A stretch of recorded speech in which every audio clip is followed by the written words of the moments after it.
Mga kadadi at mga kamami, sa lahat, nag-uulam ba kayo nito? Sarap nito. Nailagay ko na ang sibuyas. Siyempre, isunod natin ang kanyang forever bawang sana all. Tapos na naman.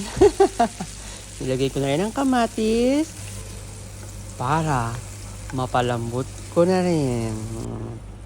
Maya-maya lang nilagay ko na ang scrambled egg sa may kamatis.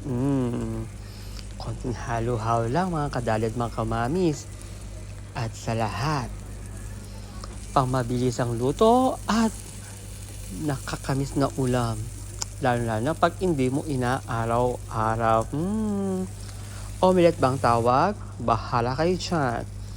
Try nyo rin mga kadali at mga kamamis. This is it. Yum, yum, yum. Sarap!